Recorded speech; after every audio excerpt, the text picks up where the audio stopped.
Hi, I'm Joe. I recorded the drums and mixed and mastered the new Suffer No Falls album. So last year we recorded the drums. Was it last year? No, because I was fat. Way back when we recorded the drums for the album at the practice rooms in Stevenage, Alex came and picked me up. We lugged all of my equipment, my mics, my interface, my PC, because I don't have a laptop, all over to the practice rooms. We rented out one of their rooms to track all the drums. We had scratch tracks sorted, all set to a click, all in one giant project file. So from the drum recording, we took, Alex and the guys took all of their stuff back, the drum tracks with them, and then retracked all the scratches and stuff for the album again. Went through, and that took a long time due to the fact that the band are literally scattered four corners of the country.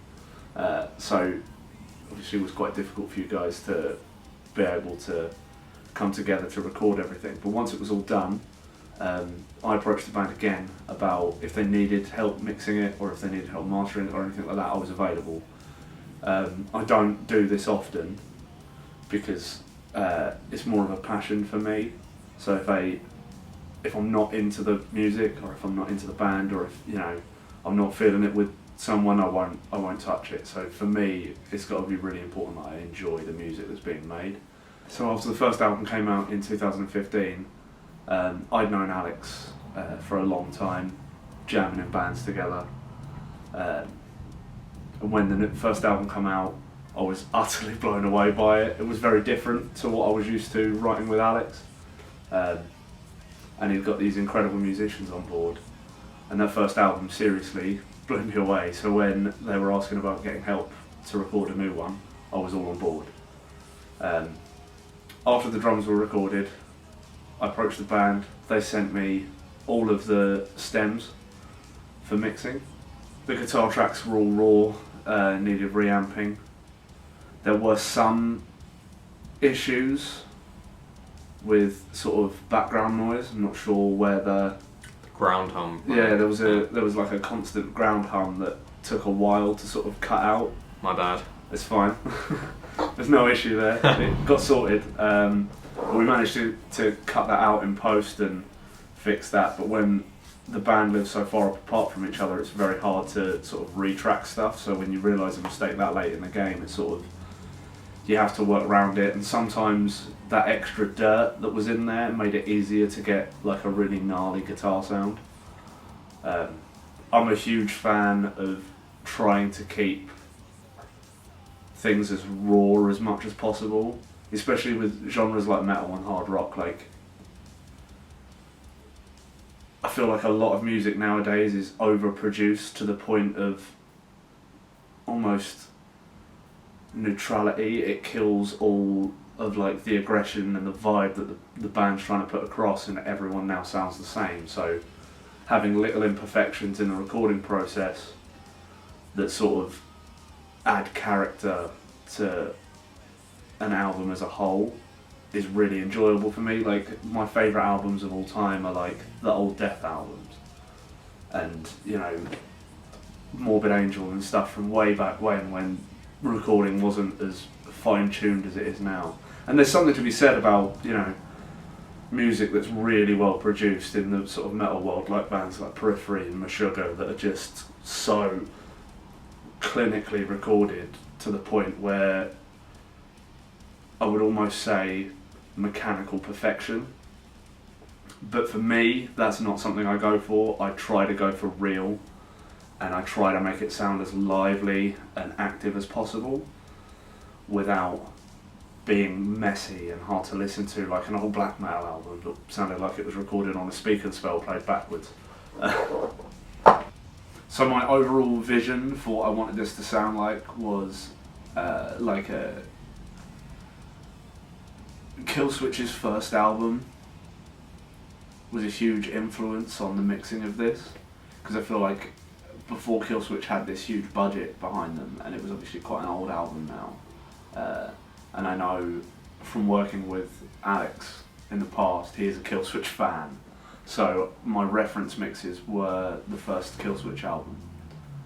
And that sort of was what gave me the I wanted that raw sound that I'm a fan of to come across, but I also wanted it to be modern. I didn't want it to sound like an old 90s record. I wanted it to sound like an early 2000s, really grindy, raw, aggressive album, but have that beauty that the first Killswitch album has in sort of the cleaner sections. And with their sort of vocal style they've got, with that gruff rock voice and that pounding drum, I thought that is the perfect example of what I want this to sound like. That was what the overall sound come through with, but I wanted the guitars to be more aggressive, like more bitey, because the riffs may be lighter and more on that rocky vibe, but I still wanted it to have that metal aggression, because I am like an old school death metal guy. Like, that's my thing.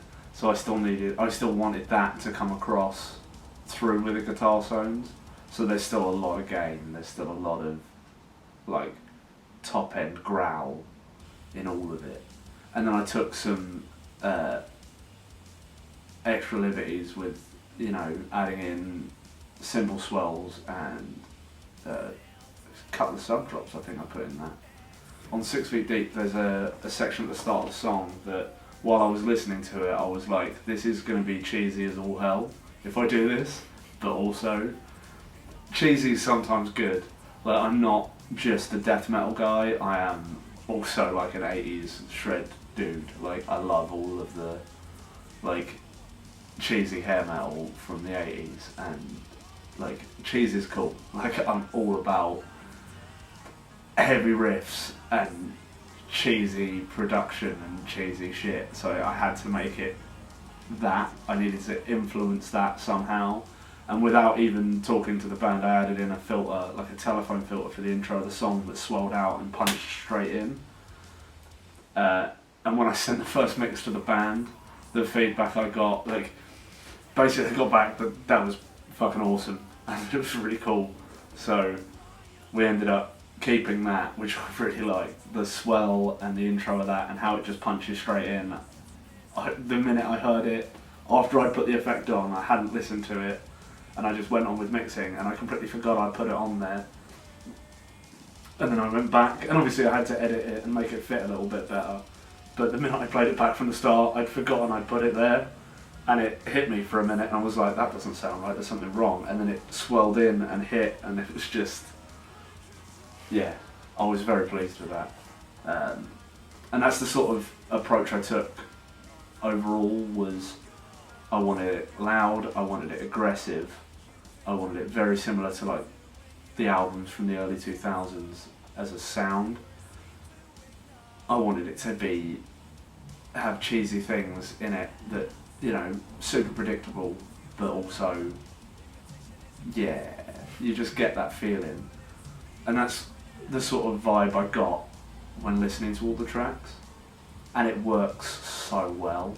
And it's not from like a point of, this is generic music, this is interesting, out there, it's different, but with things in it that remind people of stuff that already exists.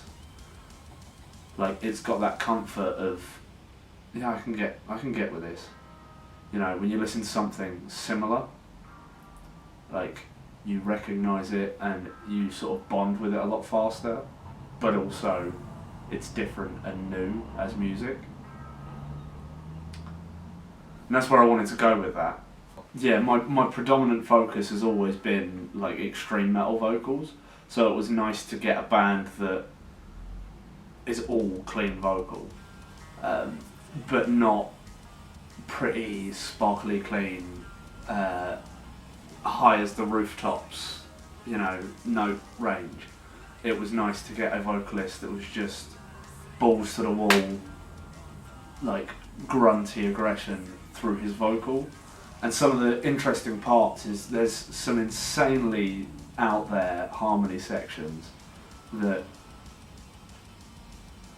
may have been, you know, slightly off key, but the delivery of those lines is so perfect for the song. The fact that they're off key didn't matter to me. Like, I'd rather not tune a vocal if the delivery's bang on. Like, I'm not a fan of auto-tune vocals at all. Like, if you can't sing, don't sing. And Ali definitely can sing, but in the parts where he's a little bit weaker, I feel like he put more effort into making that line delivery something that gives you goosebumps. Like, the emotion you can feel behind his words. And that's something that, again, I got quite a bit of listening to that first Killswitch album, is that Jesse Leach wasn't the powerhouse of, like, clean singing as he is now. He was a lot more raw. And the early Slipknot albums as well, with Corey Taylor's vocals on that, he's not a particularly great singer, but the line delivery is the important thing, because that's what gets his message across, that's what gets the meaning of his lyrics down, is he feels it. There's a story about Corey Taylor's vocals that I absolutely love. When recording Left Behind, they'd done it so many times, and he was told he felt too comfortable listening back to those lyrics. It was too precise, it was too nice, it was too pretty, too clean. So he decided to get that uncomfortable feeling, he would line up the whole band outside the window of the vocal booth, he'd strip off naked and he'd record like all of his singing parts, and he did the whole song in 2 takes. And when you listen to Left Behind's vocal track, you can feel that uncomfortable feeling, because the emotion is there. And that's what I felt like I got with Ali, is the emotion of what he was saying was there. And that's something that I'm a huge fan of, because it brings back that raw element that I really love about, like, extreme music. And while the music itself isn't as extreme as what I've worked with before, the feeling behind it is just as powerful. So when it came to mastering the CD, when it came to mastering the album, there was a lot of stuff on it where I do top-down mastering, where I stick a few things on my master bus while mixing that I know I'm probably going to have when I come to master, just so I know where this is going to sound, because at the time we didn't know if I was definitely going to master it or if the band had someone else in mind, but I like to prepare myself for that just in case, because I am by no means a mastering engineer. I'm a mix engineer. I would consider myself a producer, so I always like to be prepared that if I am going to master it, I know what I want this to sound like. And when it came to mastering the tracks, obviously I took off all what I had off of my master bus to prepare myself for what I was actually going to do, and I used the Isotope software was a huge part of that. It's like an all-in-one mastering software. I used a couple of other, I think I used my own compressor. I can't remember which one now. I used an exciter on the master channel, which is something I don't usually do, but after listening back in the mastering stage, it was a few weeks later, I realised that once I took off my mastering effects that I already had, it sounded like someone put a blanket over everything and sort of dulled everything off. So I needed to bring that sort of top-end excitement back into the mix. So there is a really large sort of EQ curve around the top end, and I've cut out some of the sort of 500 hertz sort of muddy mid-range around that sort of area, maybe 350. Scooped out the proper sub-low end quite a bit because it was quite punchy, because the bass sound on that was just raw and fucking aggressive as hell. And I was, I'm a huge fan of that sort of stuff.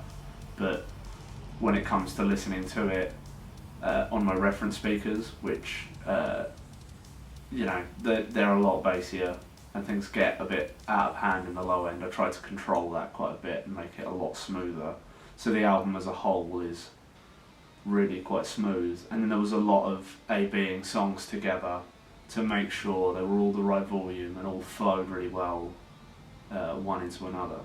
And I feel like at the end of that, I put it on and I felt I was happy, but I wasn't quite sure, so I left it a few days and then dumped the songs in randomly in a big playlist full of like old 2000s stuff, like the old Slipknot albums and, you know, Killswitch and some Bullet for My Valentine stuff, like all the modern stuff that came out in the early 2000s.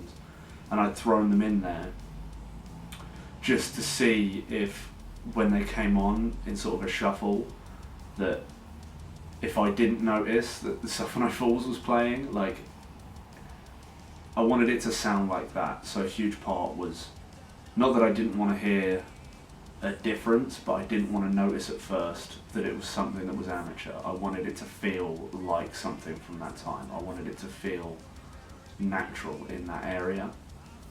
So once one of those songs came on, I think I got about 2.5 minutes into